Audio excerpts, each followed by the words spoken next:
Alien mother knocked on every human door for 3 years, looking for the one. When the first alien ships appeared in Earth's skies, humanity braced for war. But the war never came. Instead, the world watched in awe as the towering, silver-blue creatures, the nayi, descended, speaking of peace, trade, and knowledge.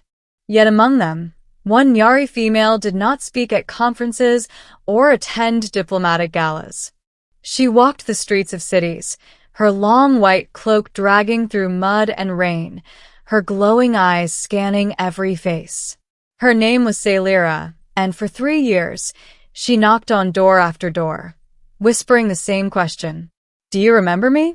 Most thought she was mad. Others feared her, but she never stopped. 1. The first knock. It began in New London, a city rebuilt after the floods of 2098. On a freezing evening, when acid snow hissed on rooftops, a human named Jonah cross-heard a soft knock. When he opened the door, a shadow loomed tall and graceful, an alien woman, her skin faintly luminescent, eyes swirling like galaxies. Human, she said, voice melodic yet trembling. Do you remember the promise you made beneath the twin suns? Jonah blinked. Lady, I've never left Earth. She tilted her head, disappointment flickering in her eyes. Not you. She bowed, murmured something in her native tongue, and walked away into the snow. Jonah stood staring after her, wondering what kind of vow could survive galaxies. 2. The pilgrimage of one. Sailira's kind had come from Nithra, a world on the edge of collapse. The nayi were ancient wanderers, traveling between stars, seeking worlds rich with spirit and soul. They believed every life had a resonant, a being across time and space whose essence sang in harmony with theirs. Sailira's resonant had once saved her. In the Great War on Nithra, when their skies burned red, a human soldier, or something like one, had appeared through a rift, touched her hand, and whispered words she'd never forgotten. If we survive this, find me again. Then he vanished, as if time itself swallowed him. Sailira spent decades searching worlds, using forbidden temporal gateways, chasing echoes of his essence. Until one day, her visions pointed her to Earth. Here, she believed, lived the reincarnation of the soul she had once known. And so she knocked. 3. The doors that closed. In Shanghai, a family called the authorities when she arrived. In Lagos, children ran from her glowing eyes. In New Berlin, she was shot at. Yet each rejection only deepened her resolve. Her kind pleaded with her to return. Earth was chaotic, its people wary. But Sailira refused. Love transcends lifetimes, she said. If his soul walks this world, I will find it. 4. The boy who stared back. In the 3rd year, in a quiet district of Buenos Aires, Sailira knocked on another door. A teenage boy, Emil, opened it. He froze as her eyes met his. For a heartbeat, something stirred. Visions, memories not his own. A burning crimson sky. A battlefield littered with crystal shards.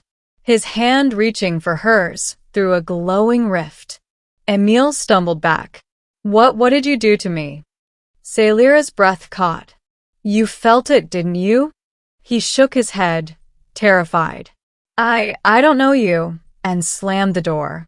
But that night, he dreamed of her, dreamed of a life he'd never lived. 5. The human skeptic. Emil's father, Dr. Aaron Vidal, was a physicist specializing in consciousness theory. When Emil told him, Aaron dismissed it as suggestion. Aliens or not, memories don't transfer between bodies, he said. You're projecting, son. But when Sailira appeared again, Aaron confronted her. You're disturbing my child with myths. Sailira met his gaze, sorrow in her voice. Your child's soul once saved a world. You cannot cage destiny. Aaron laughed bitterly. Souls? Destiny? We deal in neurons, not fairy tales. Still, that night, he found himself staring at the stars, wondering if there were things even science couldn't measure. 6. The memory ritual. Weeks passed. Emil grew restless, haunted by images of another world. He found Celira waiting one evening by the river. Tell me what I'm seeing, he begged. She knelt beside him. Fragments of what you once were. Let me show you fully. Under the moonlight, she pressed her palm to his forehead. A surge of light burst through his mind. He saw himself as Commander Ryan Vale, leading forces against the void, saving her by shielding her with his own body. And he heard his own voice. If we survive, find me again. Emil gasped and fell back, tears streaming down his face. That was me. In essence, Celira said softly, souls are rivers. They flow into new vessels. You are here reborn. 7. The choice. Emil's father refused to believe. He demanded she leave Earth or face arrest. Celira only smiled. You protect him as any parent would. But love is not bound by fear. Emil was torn between the ordinary life he knew and the cosmic truth calling from beyond stars. Why me? He asked. Why not let me live in peace? Because peace is hollow without purpose, she said. And you gave me hope when my world burned. Let me give you yours. 8. The gate awakens. Her search had not been in vain. With Emil's awakening, the ancient resonant gate hidden beneath Earth's crust began to pulse again. The Nyari believed it could unite worlds, or destroy them. Celira revealed her mission. Only 2 resonants could unlock the gate safely. If left dormant, it would collapse, tearing a hole through time. Emil hesitated. I'm just a boy. No, Celira whispered, taking his hands. You are the echo of a hero. Together, they traveled to the mountains of Tibet, where the gate shimmered beneath ice. 9. The reunion beyond time.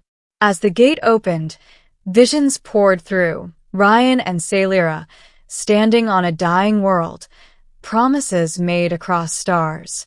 Emil's mind merged with the memories, his heart resonating with hers. Light erupted around them, spanning galaxies, binding their souls once more. When the energy faded, Celira looked at him not as a stranger, but as the one she had sought for centuries. I have found you at last. Emil smiled faintly. And I remember. The gate stabilized, releasing a wave that healed fractured timelines. The Nyari rejoiced. Earth scientists were left speechless. 10. Epilogue. The Wanderer's Tale. Afterward, Celira remained on Earth, walking not as a seeker, but as a guardian. Emil studied the stars, bridging human science with alien faith. Together, they taught that love is not bound by species or form. It echoes across lifetimes, waiting to be answered.